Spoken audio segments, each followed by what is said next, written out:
oleh media, itu semua ada dalam ranah atau kerangka atau pengaruh dari kekuasaan. Baik kekuasaan ekonomi maupun kekuasaan politik. Jadi dalam konteks mata kuliah ekonomi politik yang ingin dipahami adalah bagaimana kita mengetahui kekuasaan ekonomi dan kekuasaan politik itu mempengaruhi kinerja media. Oke, awalan ini bisa dipahami?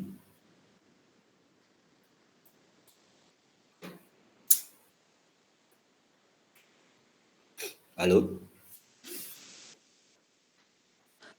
Bisa, Bapak. Ada yang mau ditanyakan dulu sebelum saya lanjut?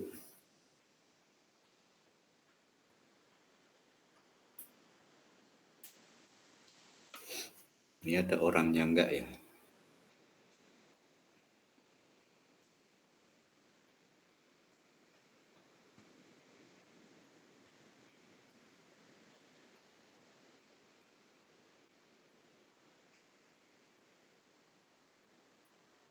Aisika, Melani. Enggak ada. Hadir, Pak. Ahmad Zulfan. Hadir, Pak. Ahmad Bayu. Hadir, Pak. Ada orangnya diajak ngomong nggak pada jawab. Alif.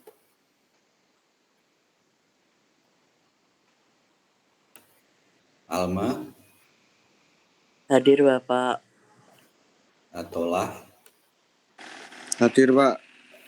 Bima Satria. Hadir, Bapak. Butterfly ini namanya siapa?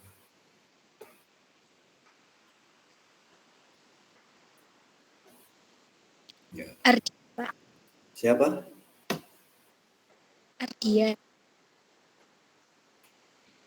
Cewek apa cowok?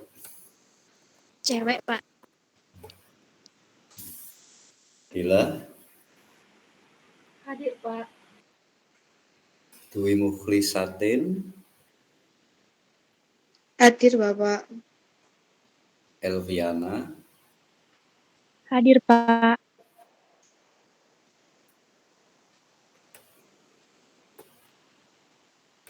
Angelita. Hadir, Bapak.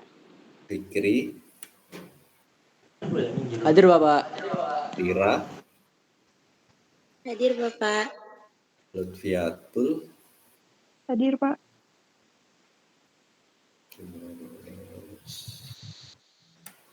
Akbar, Muhammad Akbar.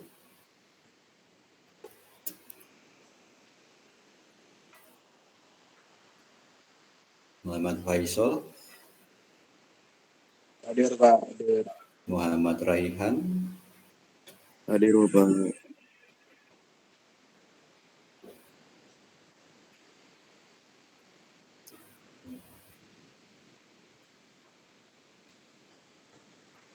Nur Sheila.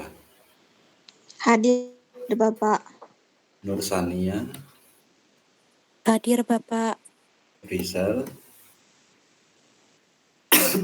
Hadir, Bapak. Septiana. Zenia. Hadir, Bapak. Oke. Bentar, coba saya.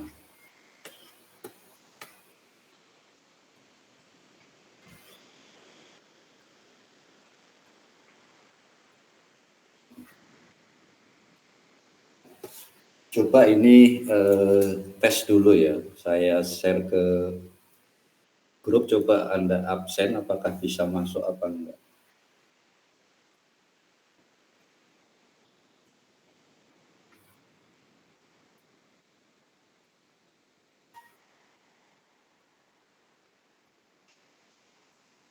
Coba Anda absen. Di grup itu linknya sudah saya share.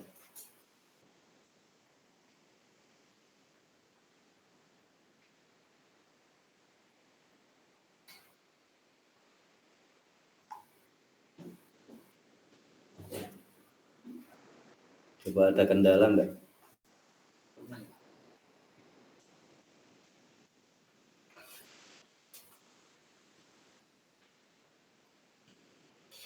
Sudah ada yang bisa?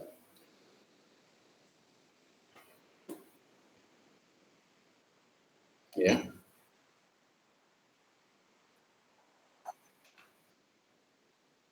Sudah semua ini tidak ada pemberitahuan di sini. Kalau ada kan masuk mesti pemberitahuan.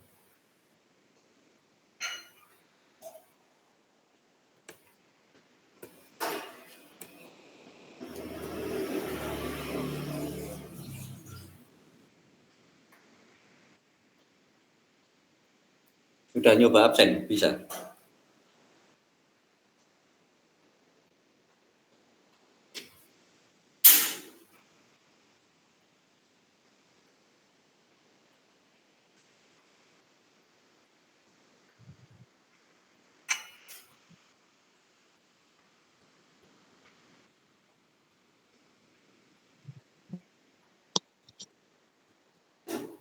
Mohon info. Data tidak tersedia, Pak. Data tidak tersedia, berarti belum benar ya. Coba itu kalau di barcode itu bisa nggak?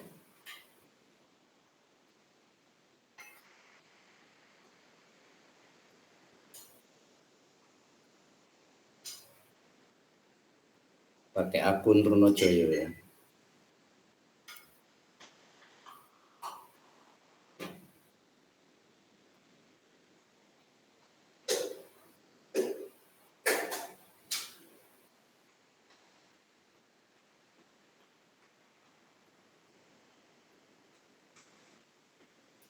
Oke, sambil Anda coba, saya lanjutkan ya. Kayaknya memang masih belum stabil aplikasinya. Oke, mengapa ekonomi politik media itu penting untuk dipelajari oleh mahasiswa ilmu komunikasi? Maka dia harus dirumuskan menjadi satu mata kuliah yang harus ditempuh dalam satu semester. Seberapa penting dia dan apa sebenarnya arti pentingnya. Karena sesungguhnya hampir setiap dari mata kuliah yang sudah mahasiswa tempuh, yang sudah kalian tempuh, itu terus saling berhubungan satu sama lain. Dan intinya, substansinya nanti ada pada 3 mata kuliah ya. 1 pengantar ilmu komunikasi, 2 teori komunikasi, dan yang ketiga adalah metodologi penelitian komunikasi. Ini semuanya inti dari semua pelajaran tentang ilmu komunikasi itu ada pada 3 mata kuliah itu. Jadi kalau dan yang 2 insya Allah sudah saya tempuh, sudah Anda tempuh ya, pengantar ilmu komunikasi dan teori komunikasi. Karena mata kuliah yang lain itu secara konseptual dan teoretik pasti termaktub di pengantar dan di teori. Jadi semuanya berhubungan. Nah, kenapa ekonomi politik media itu penting? Ya. Selain karena kesadaran tadi bahwa media itu tidak hidup dalam ruang hampa, media tidak hidup dalam ruang kosong, media itu tidak netral. Ya.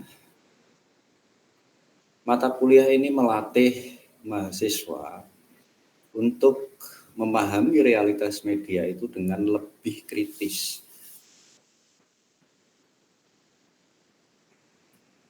Mahasiswa bisa memahami realitas media itu dengan lebih kritis. Bahwa ternyata di era teknologi informasi dan komunikasi seperti sekarang ini yang tumbuh dan berkembang dengan sangat cepat, kemudian berkembang dengan sangat cepat, media itu betul-betul mendominasi kehidupan kita. Ya kan, Anda tidak bisa tidak melihat gadget dalam waktu 5 menit. Bahkan ketika sambil kuliah, bahkan ketika sambil pacaran, sebentar-sebentar Anda melihat gadget untuk mengupdate atau untuk memantau update informasi yang datang ke gadget Anda, ke hadapan Anda. Apakah itu informasi dari media sosial, media chatting, atau bahkan portal media online. Informasi terus berseliweran dalam kehidupan kita. Mulai bangun tidur, beraktivitas, sampai menjelang berangkat tidur, kita tidak bisa lepas dari gadget. Kita tidak bisa lepas dari smartphone. Padahal dari smartphone itu tiap detik terdistribusi berbagai informasi dari seluruh penjuru dunia, dari berbagai domain kehidupan. Nah, ketika itu datang terus-menerus, maka lama-lama dia akan membentuk opini.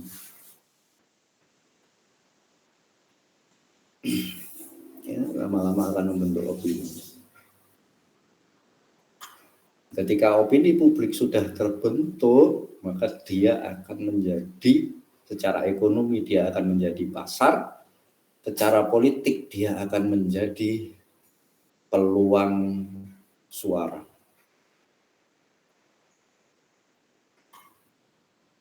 Potensi suara.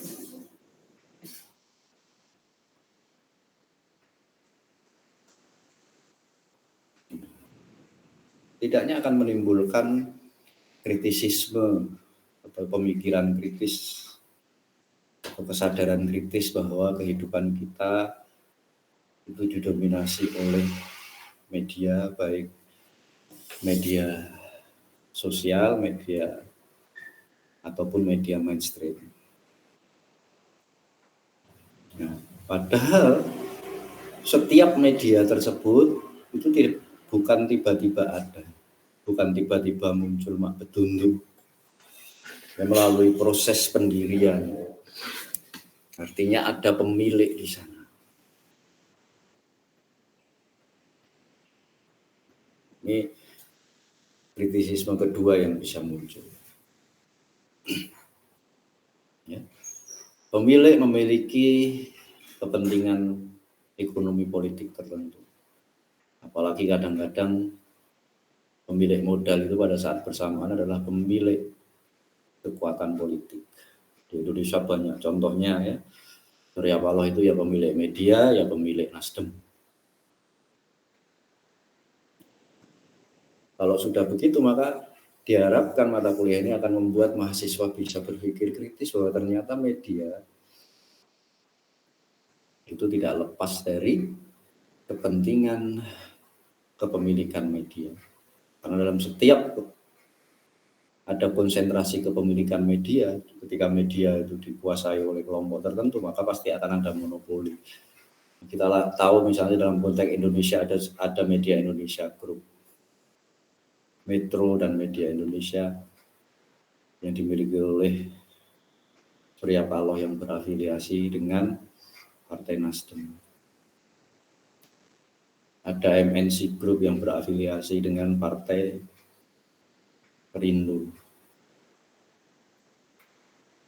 Ada Trans Corporation Group yang berafiliasi dengan Partai Demokrat.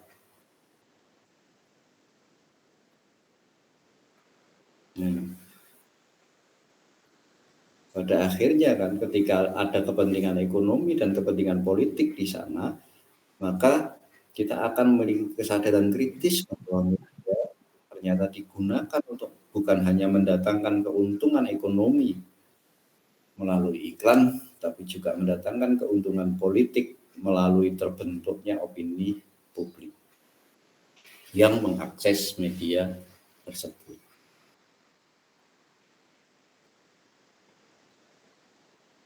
Di sini pentingnya mata kuliah ekonomi politik media itu dipelajari.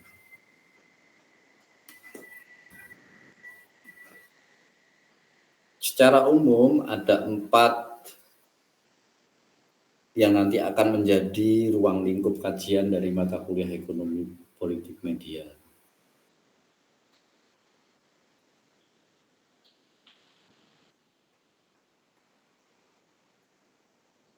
Oke, sebentar, sudah ada yang berhasil absen melalui Civitas?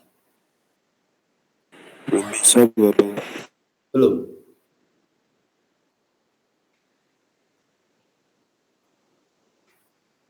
Belum ada ya?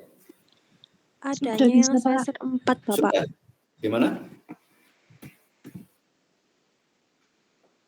Gimana, sudah bisa?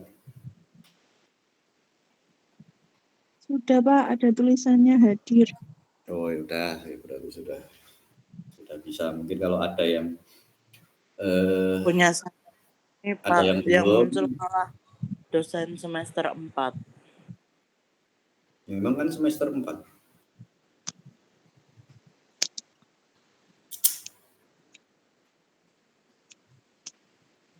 Ya, kalau ada kendala biasanya gini, belum logout atau belum masuk ke akun Trunojoyo, belum logout dari akun lain dan belum masuk dari akun Trunojoyo. Jadi coba pelan-pelan untuk pertemuan pertama ini saya buka dulu, artinya sampai nanti malam pun Anda bisa absen.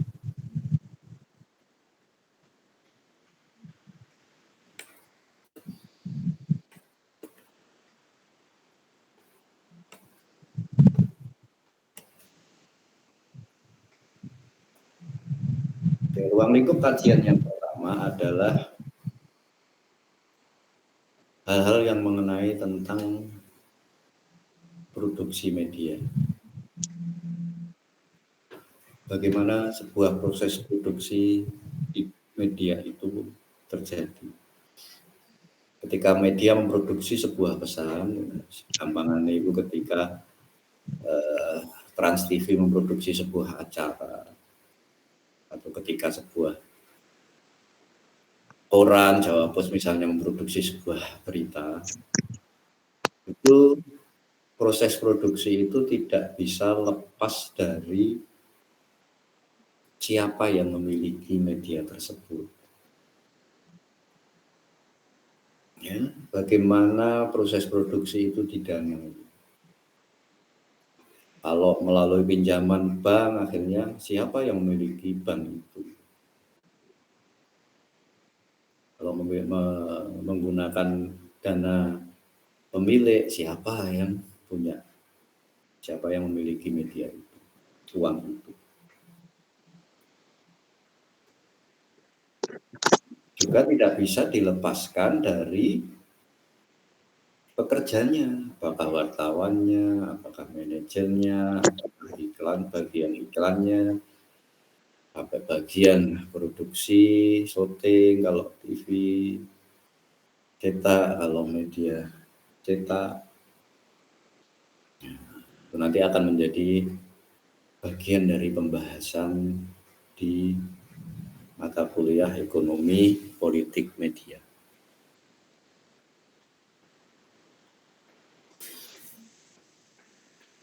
Kemudian ruang lingkup yang kedua adalah bagaimana pesan tadi, setelah pesan diproduksi, bagaimana pesan tadi itu didistribusikan. Dan itu terkait dengan pertama, aturan hukum, perundang-undangan, atau regulasi.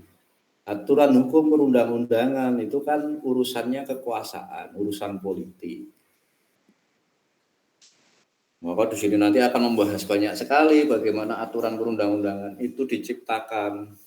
Apakah pemilik media memiliki hubungan dengan partai politik tertentu.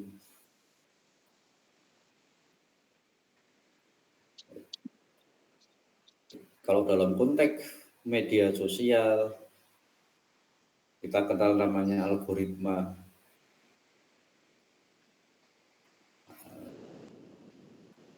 Pesan yang muncul itu kecenderungannya adalah pesan yang diinginkan atau pesan yang sesuai dengan karakter pemilik gadget, pemilik akun. Jika Anda membuka YouTube tentang demo Pati, maka besok pagi berita-berita atau video-video tentang demo Pati akan muncul di beranda Anda. Bagaimana algoritma itu diciptakan?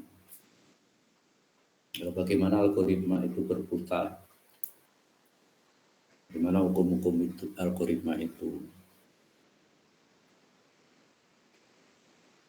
Lingkup berikutnya adalah publik sebagai konsumen media. Kita sebagai konsumen media, audien media. Kita yang mengakses data, kita yang mengakses informasi, kita yang mengakses pesan. Apa kepentingan kita mengakses sebuah pesan? Latar belakang audien, latar belakang konsumen itu apa? Dia terpengaruh apa enggak? Dia punya relasi ekonomi politik tertentu apa tidak?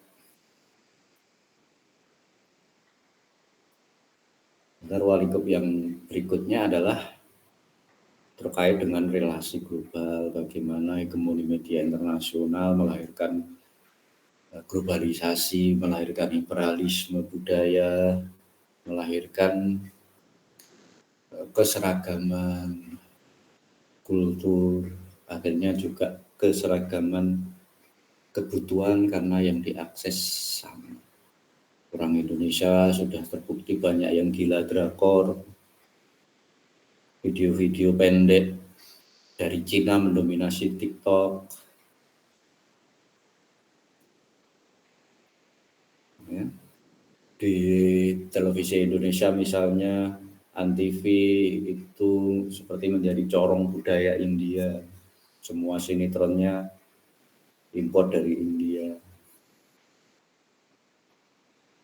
Sementara sampai hari ini kita belum bisa mendistribusikan pesan-pesan dari negara kita ke belahan dunia yang lain. Itu problematika ekonomi politik media.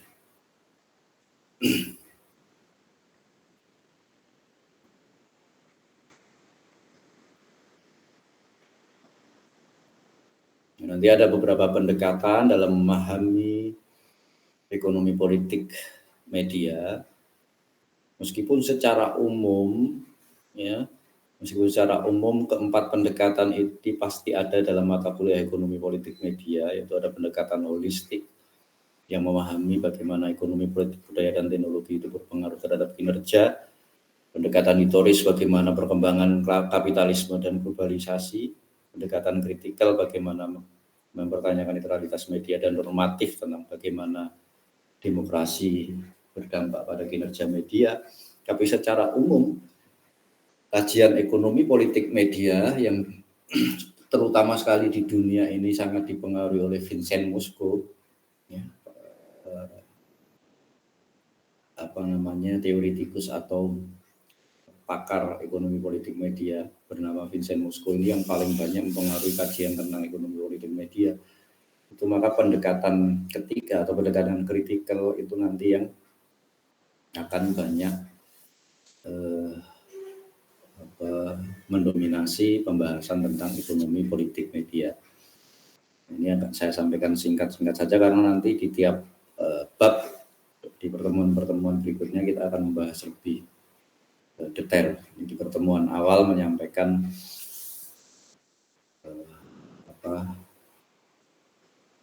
semacam kerangkanya saja.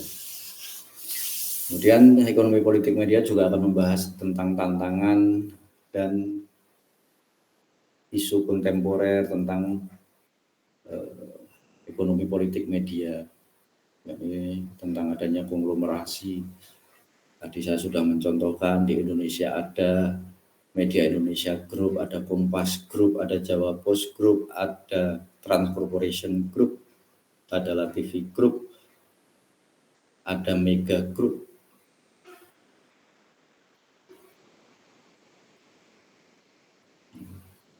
Tantangan lain adalah tentang digitalisasi. Ya, kita semua sekarang tidak bisa lepas dari Meta, dari Google, dari TikTok, YouTube, Instagram, dan seterusnya.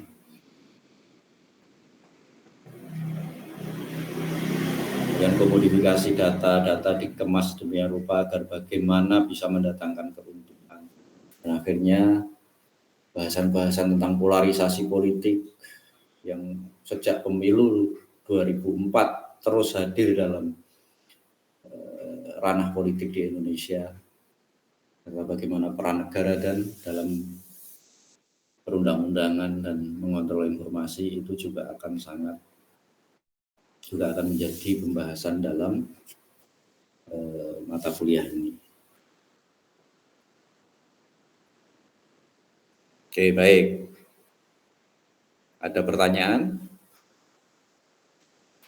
Nah, seperti tadi saya sampaikan, pertemuan pertama ini singkat saja untuk menyampaikan kerangka dan terutama untuk berlatih aplikasi Civitas tadi dalam hal absen. Karena nanti Anda bisa lihat RPS-nya, bahkan materinya itu juga di materi perkuliahan itu juga di aplikasi itu.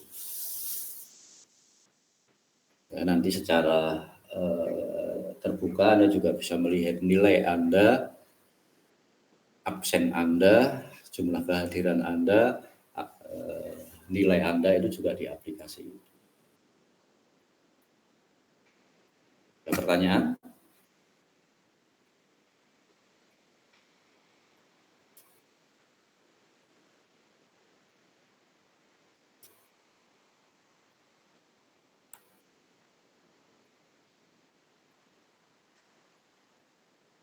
Oke, tidak ada. Kalau tidak ada, pertemuan pertama ini saya akhiri dulu. Terima kasih ya atas perhatiannya. Assalamualaikum warahmatullahi wabarakatuh. Waalaikumsalam warahmatullahi wabarakatuh. Waalaikumsalam warahmatullahi wabarakatuh. Mari, Cuk.